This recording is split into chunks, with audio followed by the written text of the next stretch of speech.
maybe even criminals. And we're looking to is even if you shoot someone with a gun, you go to family court where the purpose is rehabilitation. You get to go to an ice cream social and you get to go to yoga classes. That's nonsense. All of these statutes that they've passed don't allow me to incarcerate. They allow the removal or the erasure of convictions. How fair is that to a parent who wants to find out whether or not a nanny is someone who's been convicted of a prior assault? How fair is that to an employer who doesn't get to understand or know who he's hiring? Everything about the D.C. Council and the laws that they've passed are liberal, they're defense-leaning, and they're not in favor of the citizens of D.C. Man. Republican Congressman Byron Donalds of the great state of Florida, member of the House Oversight Committee, also a candidate for Florida governor. Great to see you today. Look, this is making huge news in part because the left is so angry over this. And Jeanine Pirro there, the U.S. Attorney for D.C., laying out why this is necessary and how young some of the perpetrators are. Your take? My take is the U.S. Attorney is absolutely correct. D.C. has a history of being substantially weak on crime. That's why the District of Columbia continues to be unsafe. Last Congress, I filed legislation, we just refiled it again, that would actually put D.C. in line with every other jurisdiction in America. What I mean by that is, in the District of Columbia, if you're 22 years old and you commit a crime, they can try you as a juvenile. No other part of America does that, but they do that in D.C. That's the kind of stuff that needs to change. With respect to what President Trump has done, it is his responsibility to take the safety and security of the nation's capital seriously, and I'm glad to see that he's dispatched National Guard to keep the streets of D.C. safe for everyone. Look, I want to dig in a little bit deeper on this point. A crowd rental company says it's seen a massive surge in requests. The CEO has told Fox News D.C. and the inquiries just from that district are up roughly 400% compared to the same period of time in 2024. Most of the attendees are being paid or are there because it's their job to protest.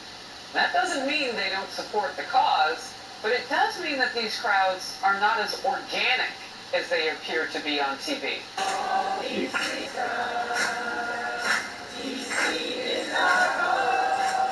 All right, so recent protests include this one on Monday during President Trump's crime crackdown announcement. The singing, some of it rather cringy and had his name in it, you know.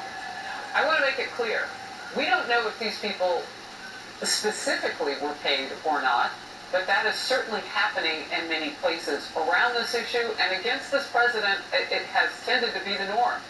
Congressman. We know that there's paid AstroTurf from the radical left. They do this all the time with a lot of their phony protests. When you talk to some of these people on the ground, they don't live in the jurisdictions. They tell you they're being paid. They're bussed in, and then when the issue's over, they leave. This is part of the AstroTurf of the Democratic left. We're far too familiar. At the end of the day, what is most important is that the security of Washington, D.C. is paramount. And if you're a Washingtonian living in Washington, D.C., you know that the streets are not safe. Members of Congress, Angie Craig, Henry Cuellar was held up at gunpoint and carjacked in Washington, D.C. If it happens to members of Congress, it happens to regular citizens as well. D.C. City's council has not prioritized safety and security. They have prioritized woke criminal justice reform policies that simply do not work, never have worked. And that's why President Trump is doing the right thing. He's stepping up and making sure that the federal seat, that is the Washington, D.C., that's what it is, the federal enclave, that the federal enclave is safe for all Americans. You know, you pointed out, and the history of D.C. in particular, and I have to say this, I said this yesterday when we saw again Muriel Bowser, the mayor, Muriel Bowser, standing up there with Pat Smith, who is the chief of police of MPD, Metro Police. And they were talking about having just met with the AG Pam Bondi and how they want to work with, you know, the federal government and all of this. Yeah, this is politics too. I mean, they had an opportunity to ask for help. They had an opportunity to make some change and to attack this in a different way. And it was by choice that they didn't. So how much do you trust that the cooperation is going to be sustainable from the left? To be honest, I don't trust that they're going to want to actually cooperate with President Trump. which is why we have to continue to make light of this issue and make sure it's aware for everybody.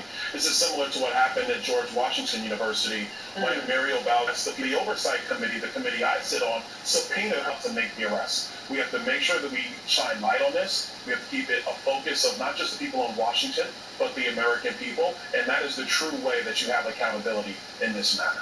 Look, I want to pop this up on the screen. About 400 D.C. National Guard troops have now reported for duty in the nation's capital. We expect that to reach that 800 point by the end of the week. The president was serious, and this is moving forward. I wanted to get that back in. Congressman Donalds, it's always great to have you in focus. Thank you. Thank you. Hey everyone, I'm Emily Compagno. Catch me and my co-hosts Harris Faulkner and Kaylee McEnany on Outnumbered every weekday at 12 p.m. Eastern, or set your DVR. Also, don't forget to subscribe to the Fox News YouTube page for daily highlights.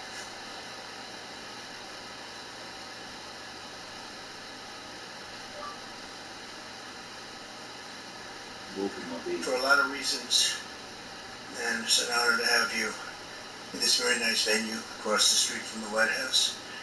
And thank you all for being here as we take a major step to ensure the United States is fully prepared to welcome the world to Los Angeles for the 2028 Summer Olympic Games. Very exciting day in my life when we got nominated and we ultimately got it. And I didn't think I'd be here for the games in this capacity, but it worked out that way. So I'm very happy about that. I had no idea that was going to happen. When we got it, I said, too bad I won't be president then. Sort of, we took a